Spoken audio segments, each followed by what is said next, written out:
Hidayet demek ne demek biliyor musunuz? Hidayet. Ayetlerde hüden diye geçiyor değil mi? Hüden lil muttakin. Ne demek oluyor? Manevi şifa. Evet, manevi şifa, hidayet. İnsanın tevhide varması, hidayet. Şirkten kurtulması, hidayet. Hidayetin bugün başka bir manasını konuşalım mı? Hidayet demek, nefsi firavunluktan, nemrutluktan, şeddatlıktan kurtarmak demek. Şimdi nefis diyor ki, bak diyor ben kendimi yönetiyorum, kimse bana karışamaz. Bunun çok güzel bir Türkçesi var, canım ne isterse. Nefse ne diyor Sinan adam? Canım diyor, canım. Allah Allah. Senin mücadele edeceğin nefse ne diyorsun? Canım, cicim, böbreğim, ciğerim, kuşum, bülbülüm, sümbülüm. Böyle nefis mi sevilir ya? Kardeşim farz diye bir olay var diyorsun. O adam ne diyor karşılık? Canım ne isterse, canım. Benim bir canım var diyor. Şimdi nefis böyle giderse ne olur biliyor musun? Allah, firavunluktan hidayetin nuruna erişemez. Allah'ın ayetlerini çarpık anlayan adamlara dikkat edin. Allah bizi onlardan etmesin. Mutlaka nefisleri karışıyor. İstisnasız ya. İstisnasız nefisleri karışıyor. Bakın çok ince bir sır var. Şimdi benim elim bembeyaz bir yaprak olsa, şu elimde karalı bir yaprak olsa, üstüne çizilmiş, edilmiş, yazılmış. İsmail sen de bir ressamsın. Hangi tuvale resim çizmek istersin? Beyaz. Beyaz olana. Çünkü sen buna çöp adam bile çizsen, şöyle uzaktan tuttuğumda gözükür mü? Gözükemez değil mi diğer karışıkların içerisinde? Allah Azze ve Celle de Sani-i Zülcelal olması hasebiyle bize esmalarını nakşedecek, bizi esmalarıyla boyayacak değil mi? İşte Allah nefsiyle zaten çizilmiş bir tuvalin üzerine resim çizmek istemiyor. Bembeyaz ya Rab buyur. Kader sensin, kalem sensin. Nefis benim, bembeyazım. İster yazar ister silersin diyen bir fıtrat önünde görmek istiyor. O yüzden nefsiyle kendi resimlerini çizmiş insanların ayetleri anlamaları nakıs olur. Çünkü Allah esmasıyla tekrar orayı çizmek istemez. Ama nefsini bembeyaz Allah için bırakmış insanlara baksanız, yürürken Allah yürütür, konuşurken Allah konuşur, gülerken Allah güldürür, ağlarken Allah ağlatır. Öyle diyor ayette değil mi? Güldüren de o, ağlatan da o diyor. Allah nefsi bembeyaz tuval olarak kendisine saklayan kullarının her adımında arkalarına destekçi olur. Ama nefsine güvenen firavun meşrep insanlara der ki, haydi kıyamet vakti, şimdi söyle nefsin neye güveniyorsa çıksın da sana yardım etsinler der. O yüzden nefse kendisinin esas malik olmadığını bildirmek lazım. O canım dediğin nefis var ya canım, cehennemde ciğer olur, kebap olur demek lazım, onu bildirmek lazım. Yoksa ne olur biliyor musunuz? Nefis kendi sultanlığını ilan eder. Hele bir de serveti varsa, makamı varsa, dünya yönetimi varsa üstüne ne yapar biliyor musunuz? Allah'ın mülkünü gasp eder, gasp. Yani Allah'ın mülkünde hırsızlık eder. Ben kendi malımı yiyorum, kime ne? Öyle olmuyor mu? Bu benim bedenim, kime ne? Öyle olmuyor mu? Bu benim yaşantım, kime ne? Kime ne olur mu ya? Nefis senden değil, nefes senden değil, dünya senden değil, güneş senden değil, bulut senden değil.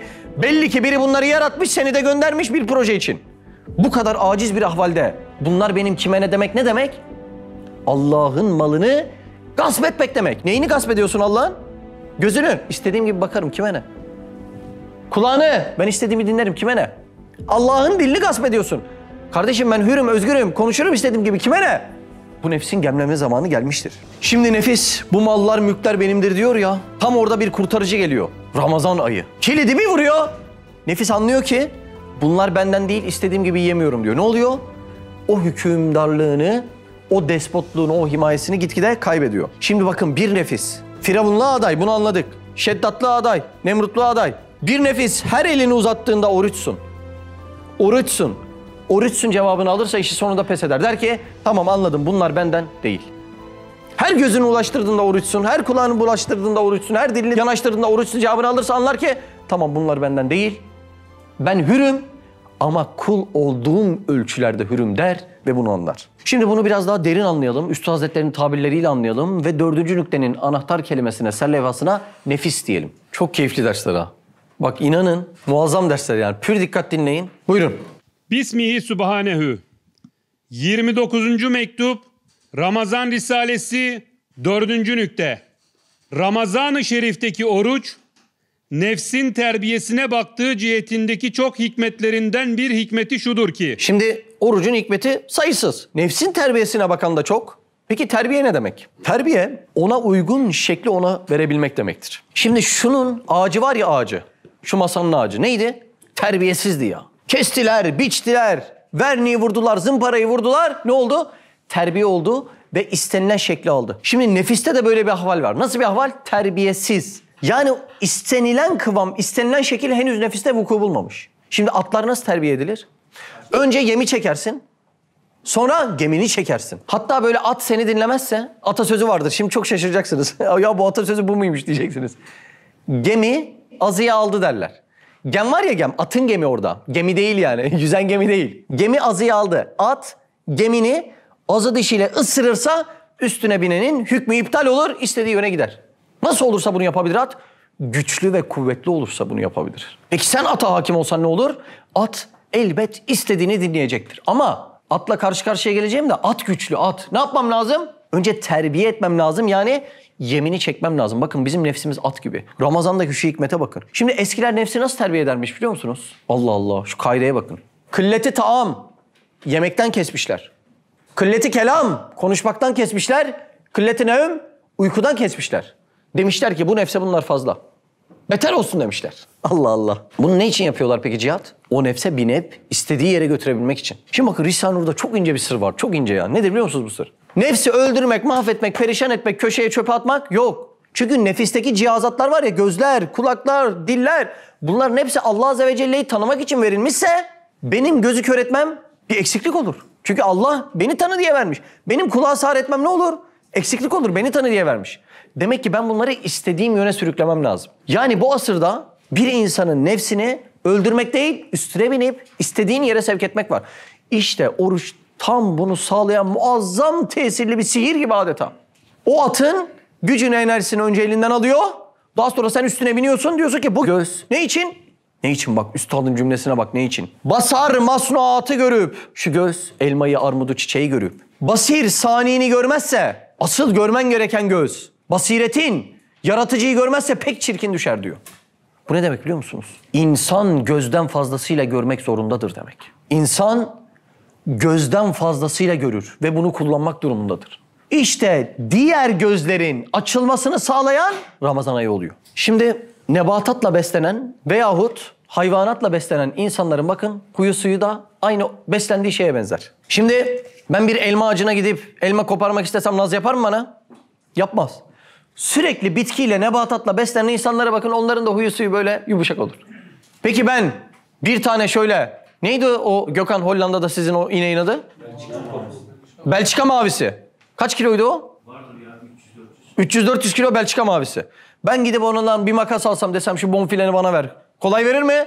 Vermez. Hele bir beni yakala der, hele bir yatır der, hele bir kes der değil mi? İşte o yüzden sürekli etle beslenen insanlara baktığınızda biraz zor mizaçlı insanlar olurlar. Demek ki insanın beslenmesi de mizacıyla çok ilişkili. Doğru mu? İnsanın mizacına iki şey etki eder. Bir, gıda, iki, iklim. Bu ikisi çok etki eder. Şimdi buna bir delil de aslında hınzır etiyle beslenen insanlardır. Bakın hınzırda bir özellik vardır. Hırs vardır, inat vardır. Hınzır etiyle beslenen insanlara dikkat edin. Teknolojide çok ileriye gitmişlerse dahi fikir, tefekkür ve inanç olarak orta çağda kalmışlardır. Ne belli? Yani siz sadece teknolojiyi baz alarak değerlendiremezsiniz bunu. İnanç değerlerine bakmanız lazım. Üçleme gibi batıl bir şeye inanırlar. İneğe taparlar. Ateşe taparlar. Bu kadar batıl olaylara inanabilecek kadar bu noktada geridirler. Demek ki baktığında insanın beslenmesi dahi mizacında çok ciddi bir yer alır. Şimdi burada her istediği şeyle beslenip beslendiği şeye benzemeye aday bir nefis varken sen bu nefsi terbiye etmezsen ileriki zamanlarda acaba nasıl baş edeceksin? Şimdi benim bunu terbiye etme vaktimde, affedersiniz nefsi hani bir hayvana benzetelim. Belki biraz anlayalım diye. Şurada küçücük bir kaniş köpeği var. Bir havlar, iki havlar, biraz ısırır. Hiç kaniş ısırdı mı size? Benim arkadaşım vardı, ısırdı böyle topuktan. Böyle iğne soktu gibi oldu. Hıv dedi, ısırdı böyle. Kıskandı herhalde, sahibini kıskanıyormuş. Şimdi baktığında çok acı veren bir şey değil. Ama dayımın bahçesinde beni bir Alman kurdu kovaladı. Ne oldu biliyor musunuz? Zaman çok göreceliymiş. Ya 10 saniye 10 yılmış meğer. Bütün çektiğim acıları o gün tekrar hatırladım. Ve köpekten kaçmayı başardığımda dizimin bağları çözülmüştü. Küçüktüm. O gün bugündür de uzaktan şafiyim. Köpeklerle bir aramda mesafe var. Çünkü tam böyle zinciri yetmediği yerde beni bonfile yapacaktı az kalsın. Şimdi o hale gelen bir nefsi istediğin hakimiyeti almak çok güçtür.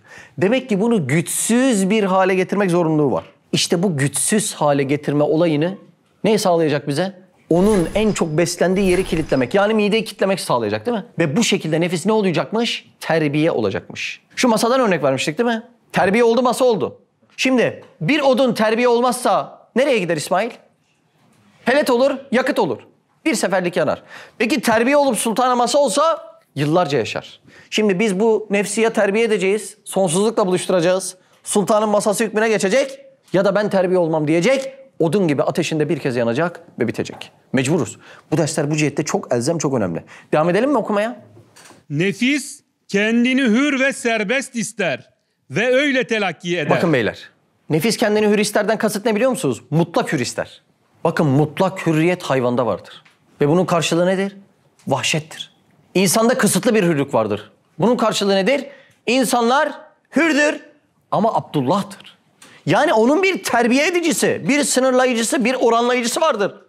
İnsana bu şekilde hürriyet yakışmaktadır. Üstad Hazretleri kamp yaptığı bir yerde çadır kuracakken, üstadım burada karınca yuvası var, buraya taşıyın. Burada karınca yuvası var, buraya taşıyın diye çadırı karınca yuvalarının üstüne kurdurmamıştır. Bir yuva yıkılarak, telef edilerek başka bir yuva kurulmaz demiştir.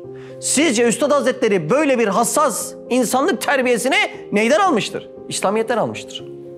Peki bir atom bombasıyla Hiroşimaları, Nagasaki'leri katledenler, bir neslin akıbetini berbat edenler sizce kimin hükümleriyle hürriyet taslamaktadırlar?